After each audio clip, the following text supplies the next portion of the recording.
This month we have focused on this book of Lamentations, focusing on the steadfast love of God. This book brings some hardship and sometimes understanding, as there's 5 chapters and majority of them sound pretty rough. There is a lot of grief and sorrow, pain in Lamentations. Even the word itself, Lamentations, lament, means to cry out.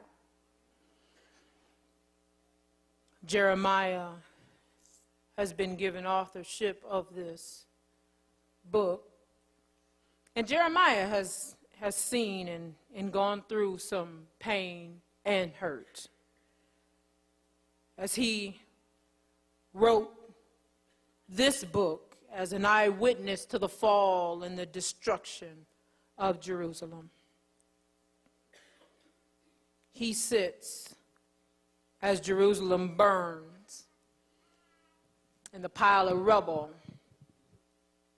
of the people that he loved, as they have been carried away to captivity in Babylon.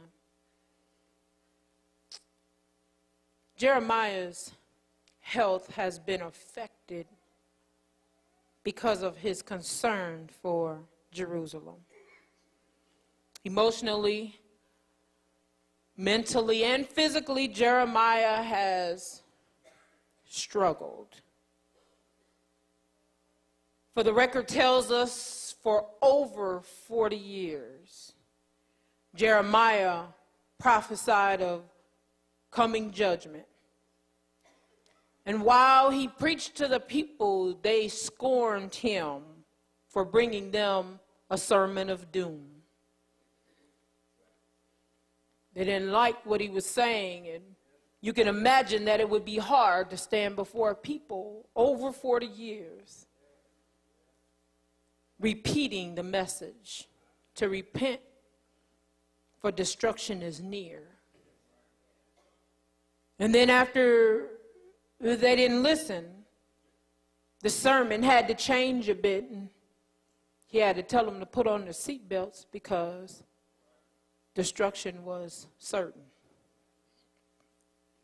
But when destruction came, he still responded with great sorrow and compassion towards his suffering and stubborn people. You see, Jeremiah loved the people that he was preaching to.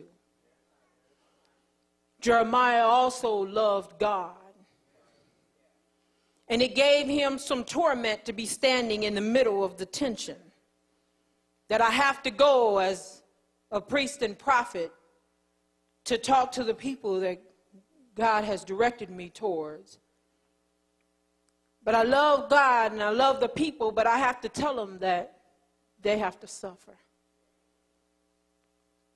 Well, in the book of Jeremiah, he predicted calamity in the first 29 chapters. And then when we come to Lamentations, he concentrates more on the bitter suffering and the heartbreak that was felt over their devastation. The destruction of Jerusalem was so critical that it has been recorded in 3 Old Testament books, in 2 Kings, Jeremiah, and 2 Chronicles. I'm talking about a hurting body. Even in the preceding verses of chapter 3, there is mention of affliction and wormwood. Wormwood is a state or a source of bitterness or grief. So Jeremiah talks about the affliction and the bitterness and the grief. There's a general distress in the message. He even says that his soul is bowed down within. And in particular, this image shows us that there's an inner depression there was an intimately felt oppression and even sorrow for what was taking place. In the Message version of the same verses, it records Jeremiah saying, "I'll never forget the trouble, the utter lostness, the taste of ashes, the poison I've swallowed." Jeremiah sat as the smoke was still burning in the city. And as the king was taking away the people to captivity, he said, "I taste the ashes." He was hurting. Jeremiah recalls to mind retrospectively the suffering, all of the things that he had even gone through up to this point. It is in turning his mind to the suffering that he's able to fix his mind on hope. We see in these verses that we've come face to face with the biblical idea that hope is born out of pain. I don't know about you, but there have been times of pain in my life that I had to look to God, and that's where the hope was born, out of the pain. Writer Elaine Scarry, in her book entitled Body and Pain, she said, "The aversiveness of pain is such that it cannot be felt without being wished unfelt." So if you have never felt pain, you don't know the wish of it being unfelt. And then once noticed, pain can only be realized as the voice hope of pain's alleviation and medication. Hope will alleviate the pain. It is the medicine to pain. Jeremiah was in pain. His soul bowed down within. His body hurt emotionally, mentally, and physically. Many times in life, we find ourselves in pain. We find our bodies hurting. There are central questions to the Christian faith, like why do bad things happen to good people? Why does God allow suffering and evil? Those are questions that have not gone unexplored in the Christian faith. And they show evidence of experienced pain. We can identify with Jeremiah in this pain. The Bible doesn't whitewash our experience of suffering by saying that it's all one type of suffering. Rather, it recognizes the multifaceted ways that suffering can come upon us. The Apostle Paul wrote, "We are afflicted in every way, but not crushed. We are perplexed, but not driven to despair. Persecuted, but not forsaken. Struck down, but not destroyed." Paul lists several types of suffering: mental, physical, emotional, and spiritual. We find other witnesses of pain in the Bible. We see emotional pain in Genesis 4 when Cain became angry because God didn't accept his gift, but accepted his brother's. Anger and rejection caused him to kill his brother. Pain. Then we see in Exodus 2 where Moses fled Egypt because of fear after he killed an Egyptian.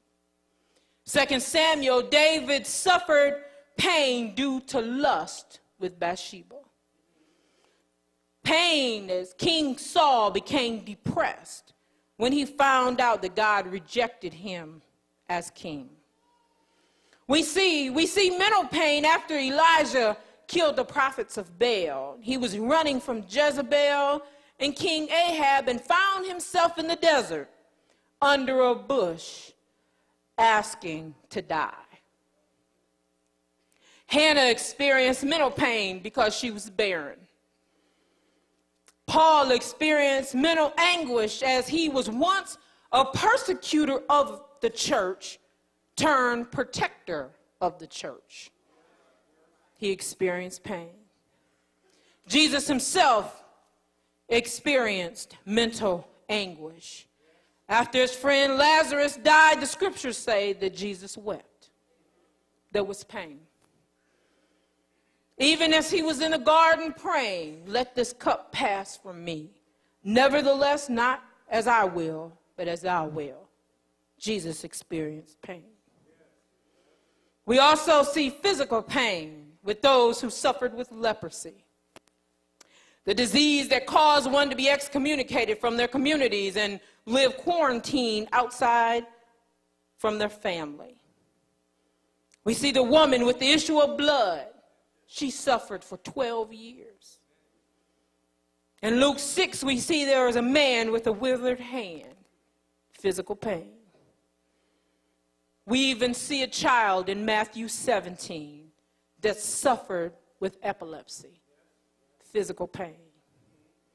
We too deal with emotional, mental, and physical pain. Jeremiah was not unmoved by the destruction that he had seen come to the nation. He was heartbroken. But his response also shows us how God feels. God is not removed from our situations. He goes with those who are his own. So we can be assured that whatever we are going through, he's there. When we're in the valley, he's there. When we're on the mountaintop, he's there. When we can't even think for ourselves, he's there. It's good to know that God is there.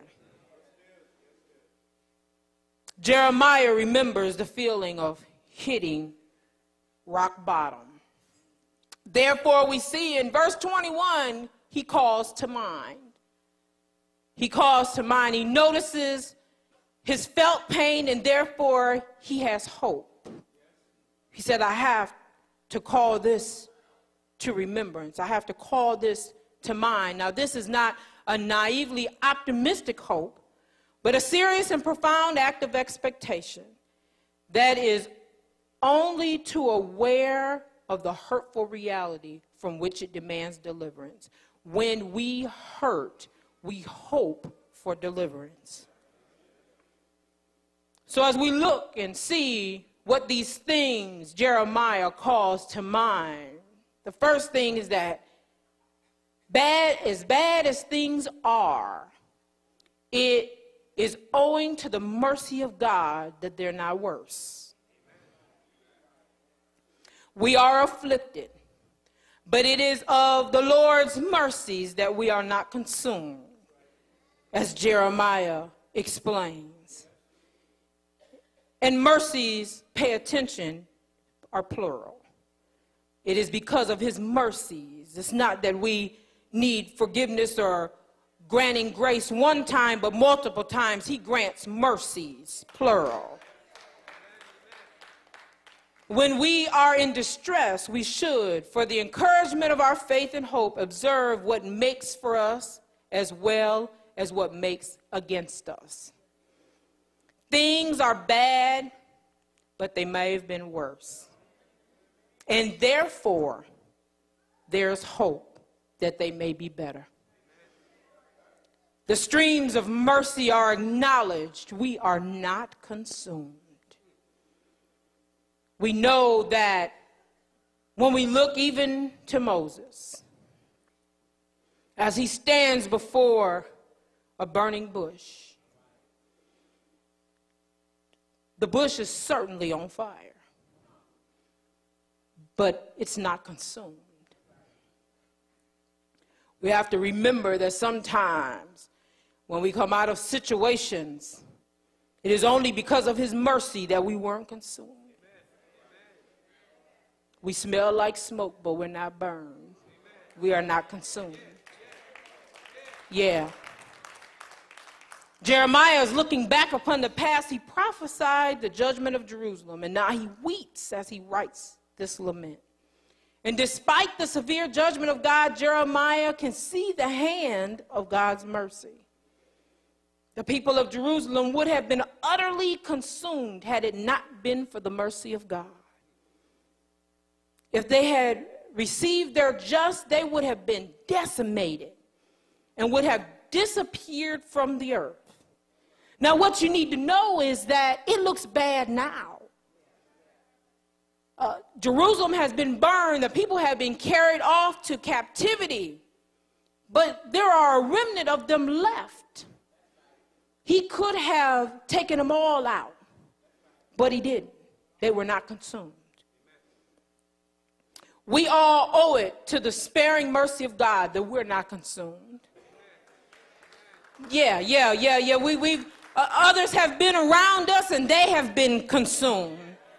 And we ourselves have been in the consuming, and yet we were not consumed.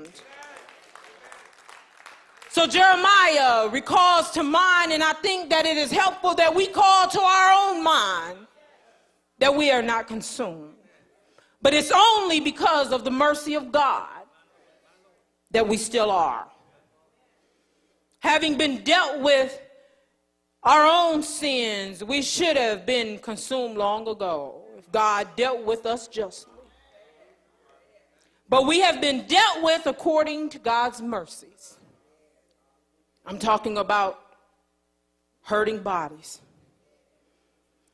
Jeremiah says that God's compassions fail not.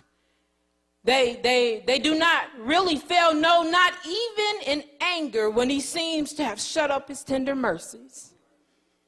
There's a time in Lamentations at the beginning of chapter 3 where Jeremiah says, I'm praying and you don't even hear me. God, you have shut down my prayer, but you have not stopped blessing me. You have not consumed me. It's only because of your mercy that I'm still here. These rivers of mercy run fully and constantly, and they never dry up. But then he says they are new every morning. Every morning we have fresh instances of God's compassion. He visits us with them every morning. When all of our efforts fail, when our comforts fail, when those around us try to comfort us and they fail, God's compassions do not. And then Jeremiah says, great is his faithfulness. He's given me mercy. I'm not consumed. They don't end. They come every day. Every morning I wake. On top of that, he's faithful. Though the covenant seemed to be broken, they own that it is still continued in full force. And though Jerusalem may sit in ruin, the steadfast love of the Lord endures forever. We can learn that whatever hard things we suffer, we must never entertain any hard thoughts of God, but must still be ready to own that he is both kind and faithful. So just as Jeremiah recalled to mind retrospectively the suffering, he also called to mind prospectively looking forward to God's love. I can equate it to a hinged door. If the hinge on the door, usually a door goes one way. But when you look at a hinged door, as the door swings back, you see all that has happened before. So Jeremiah is looking and the door is going back and he's seeing all of the things that have happened, all of the ruin, all of the destruction. But at the same time, the door starts to swing in the opposite direction. When the door swings in the opposite direction, we can see what is to come. We can see in the horizon something good is approaching. God's loving kindness, his compassion, his tender mercy, his faithfulness, we can see as the door is swinging forward. Now, Jeremiah remembered oh so well the hurt. But there is also one other thing that he remembered, and that he has a grip on hope. Jeremiah seems to have come to an about face. There is a sudden emotional reverse, having reached the bottom. I don't know if you've ever experienced it when you feel like all hope is gone and you don't have a way out. The Lord shows up. He's still there. So there's a sudden emotional reverse. And he turns his mind to God's love, God's steadfast love. A change represented in the image of his soul, which before was weighed down in despair and robbed of peace. That same soul that was caught within himself, that he was bowed down in, now is invigorated and his soul speaks. Walter Brueggemann said that hope voiced by those who genuinely hurt dares to speak a command, even to the throne of God. That's what Jeremiah did. There's a gesture of hope, and this hope has two features. First of all, my hope is in the Lord. He says, I have hope in him. My hope is in the Lord, and the Lord is my portion. Portion is rooted in the tradition of the allotment of land in which all Israel received portion of to gain their livelihood. When I have lost all I have in this world, liberty and livelihood, and almost life itself, yet I have not lost my portion in God. Yeah, portions on earth are perishing things, things that sometimes we think bring us prestige, but the land that your house lives on will perish. The car that you're driving, it will rot. The house that you have, it will decay. Portions on earth are perishing. But God is portioned forever. While I have hope in God, therein I realize that I have enough.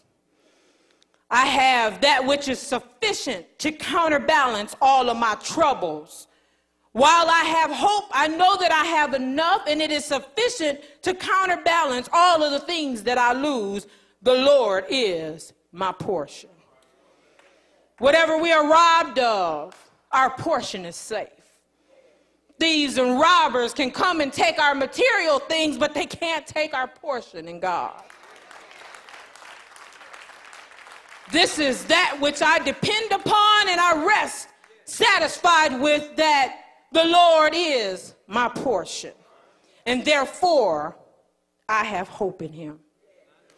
I will keep myself upon him. I will encourage myself in him when all other supports and encouragements fail me. The Lord is my portion. It is our duty to make God the portion of our souls, and then to make use of him as our portion, and to take the comfort in it in the midst of, in spite of our lamentations.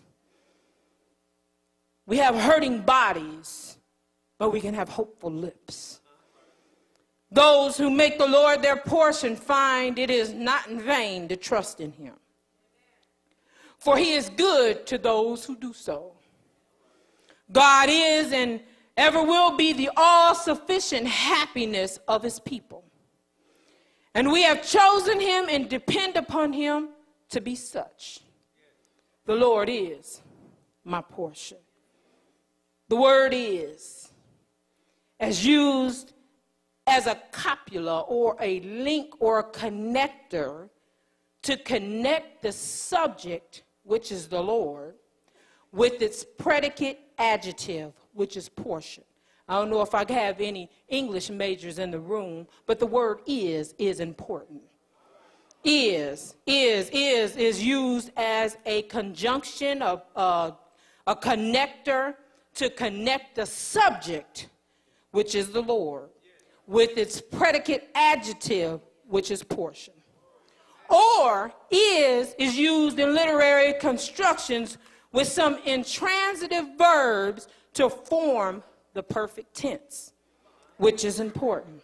The Lord is my portion. The tense is always present with the presence of God. It's always present.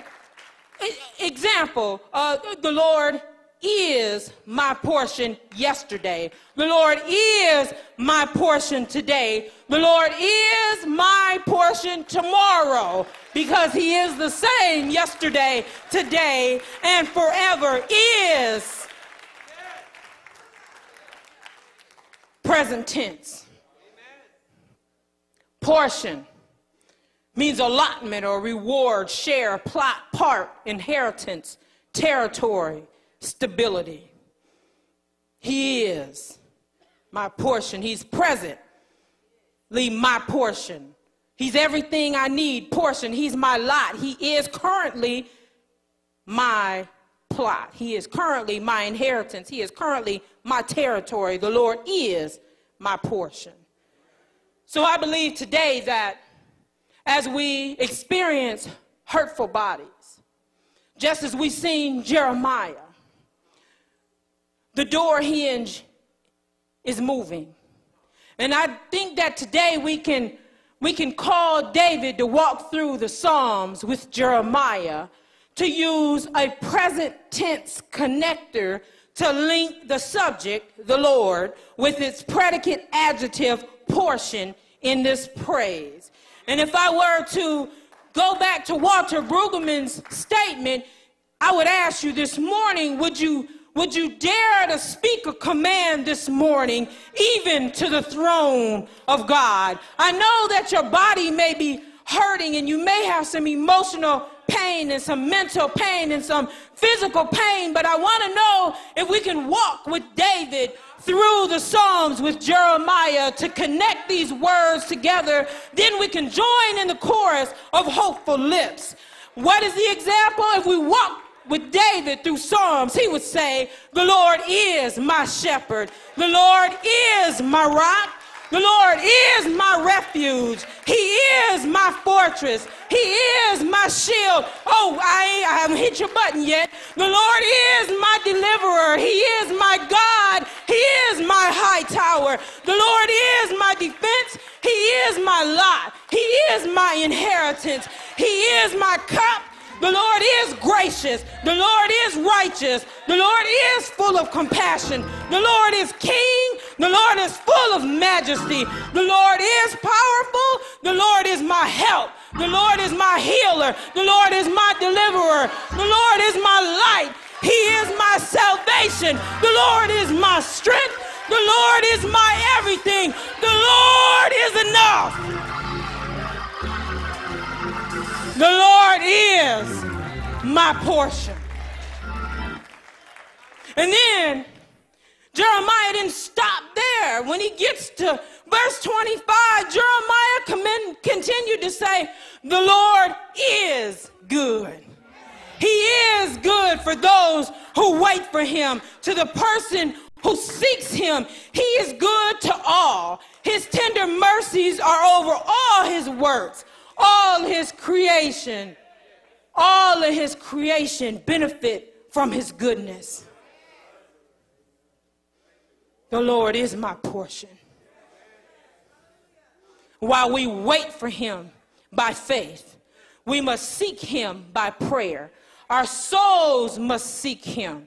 The Lord is my portion. So I want to know today, you don't have to use my word. You don't have to use the words that I say. But I want to ask, would you dare to speak a command this morning, even to the throne of God? I know that your body may not feel like it. I know that you may be in some emotional pain. I know that currently your situation may look bleak. I know that you might not know what's going to happen with you tomorrow. I know your health may be on the fritz, but all I want to know is, would you dare to speak a command this morning, even to the throne of God, as the door swings the other way? Do you have a testimony? Can you say that he is your salvation? Can you say that he is your help? Can you say that he is your healer? Can you say that he is your deliverer? Is he your light? Is he your salvation? You put your word in. All I'm asking is, do you have a command this morning? Even, can you speak it to the throne of God? Can you claim it with hopeful lips to say, the Lord is my portion. He's everything that I need. Even when I think I'm lacking, he's there. He's my portion. He's not too much. He's not lacking. He is my portion. He is my everything. He is enough. Is he enough for you this morning? Has he proven to be a healer? Has he proven to be your deliverer? Has he proven to be your help? My hope is in God, because the Lord is my portion. The poet's history with God has convinced the singer that God is in fact fully present. He's fully present.